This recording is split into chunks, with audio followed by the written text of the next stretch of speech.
तो सवाल है हमारा, यदि P और Q दो अभाज्य संख्या हैं तो मौसो क्या होगा। तो अभाज्य संख्या का मौसो हमेशा से एक होता है। लगातार अभाज्य संख्या रहने पर उसका मौसो एक, और अगर सम संख्या लगातार में है तो उस सम संख्या का मौसो दो, और अगर विषम संख्या है तो विषम संख्या का मौसो एक, और लगातार में प्राकृतिक संख्या है तो उसका भी मौसो एक होता है। तो इस सब अधिकतर ऑब्जेक्ट में पूछ देता है, जैसे कि ऑब्जेक्ट में पूछ देगा कि आपको कि दो लगातार सम संख्याओं का मौसो क्या होगा। तो लगातार सम संख्याओं का मौसो कितना होता है, लगातार सम संख्या का मौसो दो। अगर अभाज्य संख्या का पूछा तो अभाज्य संख्या का मौसो एक, लगातार विषम संख्या का मौसो एक, और लगातार प्राकृतिक संख्याओं का मौसो कितना होता है, एक होता था।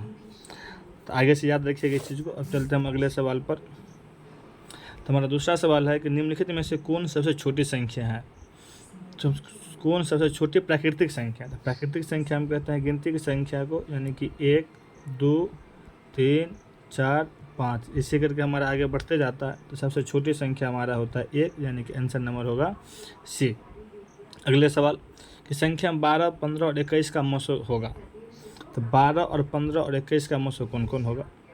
तो मौसो वही होता है जिस अंक से ये तीनों जो संख्या है वो कटता हो। तो ऐसा इसमें से है 3, जो 3 से 12 भी कट जाता है, 3 से 15 भी कट जाता है, और 3 से 21 भी कट जाता है। इसीलिए उसके अलावा अगर आप हम बच्चे की तरह बनाएंगे तो उससे भी हम बना सकते हैं। जैसे 12 और 15 का मौसो करेंगे तो 12 का 12, 3 से फिर 12 में 3 चौका 12। अब इसका मौसो 3 आया तो 3 से फिर अब अगली संख्या को देंगे। तो अगली संख्या हमारा है 21, 21 से देते हैं तो 3 सत्ते 21 कट गया, यानी कि मौसो हमारा कितना निकला 3। चलिए अब आगे चलते हैं। अब है निम्नलिखित में से कौन यौगिक संख्या है।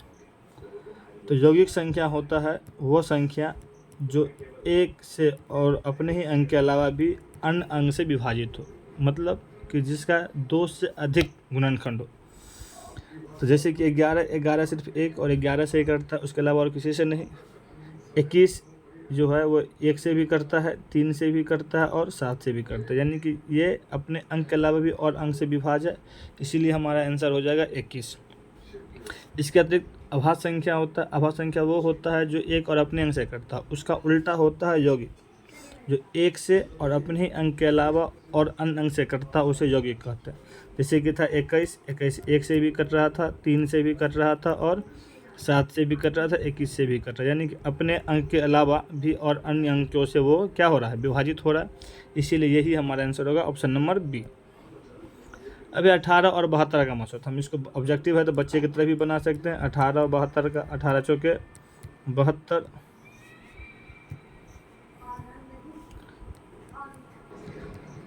तो इसका मौसम हो गया हमारा कौन सा 18, यानी कि ऑप्शन नंबर ए। अब अगला प्रश्न कि 64 के अभाज्य गुणनखंड में 2 का घातांक क्या होगा। तो हम सबसे पहले 64 का अभाज्य गुणनखंड निकालेंगे। तो 64 में लगाएंगे 2 से तो 32, फिर 2 से 16, फिर 2 से 8, फिर 2 से 4 और फिर 2 से 2, यानी कि 2 गुने 2 गुने 2 गुने 2 गुने 2 गुने 2, 2 दूना 4, दूना 8, दूना 16, दूना 32, 32 दूना 24, यानी कि 2 का गुणनखंड कितना आ रहा है 1, 2, 3, 4, 5 और 6, यानी कि ऑप्शन नंबर कितना 6। अब निम्नलिखित में से कौन अभाज्य संख्या होगा। तो अभाज्य संख्या कौन होता है। अभाज्य संख्या वो होता है जो एक से और अपने ही अंक से कटता हो। अभाज्य संख्या किसे कहेंगे, अभाज्य संख्या उसे कहेंगे जो एक से और अपने ही अंक से कटता हो। जैसे कि 33 3 से भी कट रहा है, 11 से भी कट रहा है, तो ये हमारा नहीं होगा।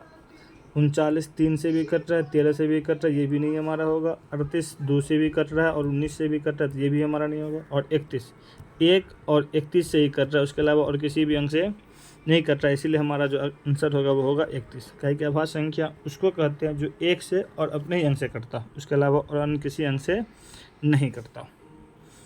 अगला प्रश्न, अब 156 के अभाज्य गुणनखंड में 2 का घात। अभी इससे पहले वाले सवाल जो हमारा था 64 का, उसी की तरह हम इसका भी अभाज्य गुणनखंड पहले करेंगे 156 का। तो इसका करेंगे 2 से 78, फिर 2 से लगाएंगे तो 39, फिर 3 से लगाएंगे तो 13, और फिर 13 से करेंगे तो 1। तो इसमें पूछ रहा है 2 का गुणन घातांक, तो 2 कितनी बार है, 1 और 2, यानी कि आंसर नंबर 2, यानी कि 2 कितनी बार आ रहा है, 2 बार, इसीलिए 2 का घातांक क्या होगा, 2। अगला प्रश्न, अब कह रहा है कि निम्नलिखित में से कौन सा युग्म सहअभाज्य होगा। तो सहअभाज्य होने की शर्तें क्या होता है, सहअभाज्य होने की शर्तें, सहअभाज्य वो संख्या होता है, वो युग्म होता है जिसका मौसो कितना होता है, 1 होता है। तो इसका मौसो अगर हम निकालेंगे तो इसमें से जो हमारा मौसो निकलने वाला है 18 और 25, जिसका मौसो निकालने पर मौसो 1 आता है, इसीलिए इसको हम अभाज्य संख्या कहेंगे, सहयुग्म अभाज्य संख्या।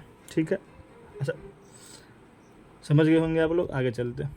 अब √3 का प्रमेयीकरण गुणांक निकालने के लिए सबसे बेहतरीन तरीका क्या होता है कि अब रूट के अंदर जो अंक है उसका गुणनखंड कर दीजिए। तो रूट के अंदर 12 है, उसका गुणनखंड करेंगे तो 2 दूना 4, 4 तिया 12। अब इसमें से 2 जोड़ा में है, तो इसमें से एगो 2 बाहर, √3 का जोड़ा नहीं मिला, तो यही। अब 12 को प्रमेयीकरण करने के लिए, यानी प्रमेय संख्या बनाने के लिए, जो √3 है उससे या तो उसको गुना कीजिए या उससे उसको गुणांक कीजिए। तो हमें गुणांक पूछ रहा है, यानी कि प्रमेय बनाने के लिए √3 से उसको गुना करना पड़ेगा, यानी कि हमारा ऑप्शन नंबर है ए। अगला प्रश्न, निम्नलिखित में से कौन प्रमेय संख्या होगा। तो प्रमेय संख्या हम उससे कहते हैं जिसे हम P/Q के रूप में लिख सकते हो, बट्टा में, जैसे कि 4, इसके नीचे कुछ नहीं तो 1, जैसे कि 2.5, इसको पॉइंट में उड़ा करके 10 लिख सकते हैं। और रूट में अगर है तो रूट में वही प्रमेय संख्या हो जिसका पूरा का पूरा वैल्यू निकलता हो, जैसे कि है √7, तो √7 का पूरा वैल्यू नहीं निकलता है, तो ये हमारा आंसर नहीं होगा। इसमें है √100, तो √100 का वर्गमूल होता है 10, और यह है 10, इस दोनों को जोड़ेंगे तो 10 और 10 20, यानी कि ऑप्शन नंबर हमारा हो जाएगा बी। अगर सी ऑप्शन को देखा जाए तो √3 का भी पूरा का पूरा वैल्यू नहीं निकलता, √5 का भी पूरा का पूरा वैल्यू नहीं निकलता, इसीलिए वो हमारा प्रमेय संख्या नहीं है। प्रमेय संख्या वही होता है जो रूट में रहने के बावजूद भी उसका वर्गमूल पूरा का पूरा निकल जाता हो। अब ये 0.13 और इसको प्रमेय संख्या में बनाना है। तो प्रमेय संख्या बनाने का सबसे सिंपल तरीका क्या है कि आप जो अंक है उसको सेम टू सेम उतार दीजिए, पॉइंट के बदला में 1, पॉइंट के बाद जितने अंक है उतने 0 और -1। अगर इसके ओसन कोई अंक जिस पर आवर्त नहीं है तब तो 0 देंगे, और अगर नहीं है तब इसे रख दीजिए और इसको घटा दीजिए। 13/100 में से 1 गया तो 99, यानी कि ऑप्शन नंबर मेरा हो गया सी।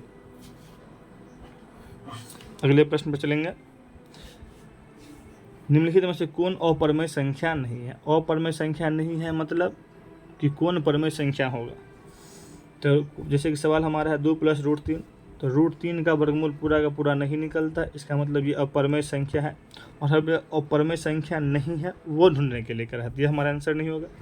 इसमें भी है √3, इसका भी पूरा का पूरा वर्गमूल नहीं निकलता, तो ये भी हमारा आंसर नहीं होगा। ऊपर में √3 है, ऊपर में नीचे में √5 है, इसका भी पूरा का पूरा वर्गमूल नहीं निकलता है, तो ये भी नहीं होगा।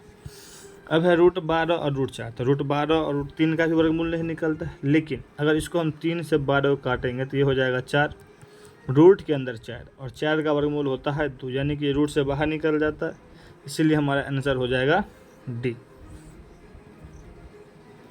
अब है निम्नलिखित में से किसका दशमलव प्रसार शांत है। तो शांत होने के लिए, शांत और अशांत होने के लिए शर्त होता है कि जो प्रमेय संख्या होता है P/Q में, उसमें आप Q का गुणनखंड कीजिए, और ये Q का गुणनखंड जो है अगर 2 के रूप में, अगर उस Q का गुणनखंड आपको 2 के पावर m और 5 के पावर n के रूप में रहता है तो वह शांत है, नहीं तो अशांत। यानी कि गुणनखंड करने पर अगर सिर्फ 2 भी आ रहा है तब भी वो शांत, अगर गुणनखंड करने पर सिर्फ 5 आ रहा है तब भी शांत, उसके अलावा कोई और अन्य अंक आने पर वो अशांत हो जाता है। तो चलिए हम देखते हैं कि कौन इसमें शांत है और कौन इसमें अशांत है। जैसे कि हमारा 15/1600 है, तो इसको हम पहले अगर काटेंगे तो 5 × 15 और ये हो जाएगा 320, यानी 3/320। तो हम नीचे वाले Q का गुणनखंड करेंगे 320 का, तो 2 से करेंगे तो 160, फिर 2 से करेंगे 80, फिर 2 से करेंगे 40, फिर 2 से करेंगे 20, फिर 2 से करेंगे 10 और 10 को करेंगे तो 2 से 5, यानी कि इसमें गुणनखंड करने पर हम देख रहे हैं कि सिर्फ क्या आ रहा है, सिर्फ 2 है और सिर्फ 5 है। यानी कि अभी बताए थे कि गुणनखंड में या तो खाली 2 और 5 रहना चाहिए, उसके अलावा कुछ भी नहीं। अगर 2 और 5 के अलावा कोई अन्य अंक नहीं है तो वो शांत, यानी कि हमारा ऑप्शन नंबर ए ही क्या है, इसका दशमलव प्रसार शांत होगा। अब है निम्नलिखित में से कौन अपरिमेय संख्या, तो अपरिमेय संख्या वही होगा जिसका जो रूट में है और रूट में रहने के बावजूद भी उसका पूरा का पूरा वर्गमूल नहीं निकल रहा। तो इसको तो हम बट्टा में लिख सकते हैं, रूट 16 का हो जाता है 4, तो यह अपरिमेय संख्या हो गया, इसके नीचे कुछ नहीं था 1। रूट 9 का हो गया 3,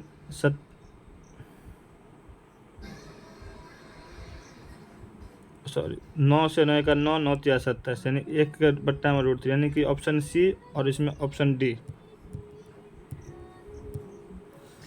रूट 9/27। इसको अगर काटेंगे हम तो 1/3, तो रूट अंडर 1/3, तो इसमें रूट 3 का वर्गमूल नहीं निकलेगा। और इसी तरह से रूट अंडर 5 और रूट अंडर 5, इसका भी पूरा का पूरा वर्गमूल नहीं निकलेगा। यानी कि इसमें हमारा 2 गो ऑप्शन है सही है, ऑप्शन सी और ऑप्शन डी। तो आप घबराइए नहीं, इसे ऑप्शन आपका इसमें दिया हुआ है, लेकिन आपको एग्ज़ाम में सिर्फ एक ही ऑप्शन सही रहेगा, तो ध्यान से बनाइएगा उसको। आगे चलते हैं। अब है किसका दशमलव प्रसार शांत है, तो अभी बात किए थे कि जिसका गुणनखंड सिर्फ 2 और 5 रहेगा वही शांत, अन्यथा अशांत। तो 81 का अगर हम गुणनखंड करेंगे तो 17/3 या 9 या 27, 27 या 51, यानी कि क्यू का जो गुणनखंड है वो 3 है, 2 और 5 के अलावा दूसरा अंक है, इसीलिए ये हमारा आंसर नहीं होगा। अब इसका करते हैं 41 का, 41 का गुणनखंड होता ही नहीं है, तो ये भी हमारा दशमलव प्रसार शांत नहीं होगा।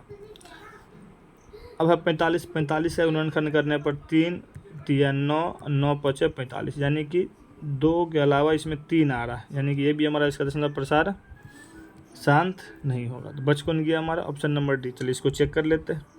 80 का गुणनखंड करने पर 2 से 40, 2 से 20, 2 से 10, 2 से 5 और 5 से 1, यानी कि इसके गुणनखंड में खाली 2 और 5 है, तो सिर्फ 2 और 5 आने पर ही उसका दशमलव प्रसार क्या होता है, शांत होता है। अगले प्रश्न पर। अब है निम्नलिखित में से कौन अपरिमेय संख्या है, तो अपरिमेय संख्या वह है जिसका वर्गमूल पूरा का पूरा निकल जाता है। तो ऑप्शन हमारा है रूट 25 का वर्गमूल 5, यानी कि इसी का वर्गमूल निकल जाता है, तो पहले ही ऑप्शन में हमारा आंसर मिल गया, तो ऑप्शन नंबर ए। अगला अब कह रहा है 0.15 का p/2 के पावर n और 5 के पावर m रूप निम्नलिखित में से क्या हो, यानी कि इसका हमें दशमलव प्रसार निकालना है। तो 0.105 है, इसके दशमलव को अगर हम उड़ा दिए तो नीचे में 1 और 1 के बाद 3 गो अंक है, तो 3 गो 0। अब इसको हम काटेंगे, 5 से काटते हैं 21, 5 से काटेंगे तो 200, यानी कि ऊपर में आया 21/200। तो ऊपर में 21 आया, तो ये तो हमारा ऑप्शन पहले ही ख़त्म हो गया। अब 200 का हम गुणनखंड करते हैं। 200 का गुणनखंड करने पर 2 से 100, 2 से 50, 2 से 25, 5 से 5 और 5 से 1, यानी कि 2 कितनी बार आया, 2 आया 3 बार, 2 के पावर 3 और गुने 5 क्या बार, 1 और 2 बार, तो 5 के पावर 2। तो इसमें 2 के पावर 3 और 5 के पावर 2, तो ऑप्शन नंबर हमारा हो गया बी, जो सही है। अगला फिर से सवाल है किसका दशमलव प्रसार अशांत होगा। अशांत होने की शर्त होता है कि जिसके गुणनखंड में 2 और 5 के अलावा दूसरा कोई यार, जैसे कि हमारे नज़र में आ रहा है कि रूट 121 का अगर हम गुणनखंड करेंगे तो 11 गुने 11, यानी कि 2 और 5 के अलावा दूसरा अंक है, इसीलिए हमारा इसमें दशमलव प्रसार अशांत वाला हो जाएगा, ऑप्शन नंबर सी। अब है यदि भाग एल्गोरिदम a बराबर BQ प्लस R में a बराबर 37, b बराबर 4 और r बराबर 1 है, तो q क्या होगा। तो a बराबर सवाल है BQ प्लस R, a का वैल्यू 37, b का वैल्यू 4, इस दोनों के बीच में कोई चिन्ह नहीं तो गुना होता है, q की जगह नहीं मालूम तो q की जगह पर ब्रैकेट प्लस r की जगह पर दिल है 1, यानी कि इसको हमें 37 पुराना, तो 4 को कितना से गुना करेंगे और उसमें कितना 1 जोड़ेंगे कि कितना हो जाए 37 हमारा हो जाए। तो पहले ऑप्शन के साथ हम चलते हैं, तो 4 को 9 से गुना करेंगे तो 4 9 में 36 और 1 जोड़ेंगे तो 37, यानी कि हमारा ऑप्शन ए सही आ रहा है। यानी कि इसमें क्या भराएगा 9, 4 9 में 36, तो क्यू की जगह पर क्या आ गया 9, इसलिए हमारा ऑप्शन नंबर हो गया ए सही।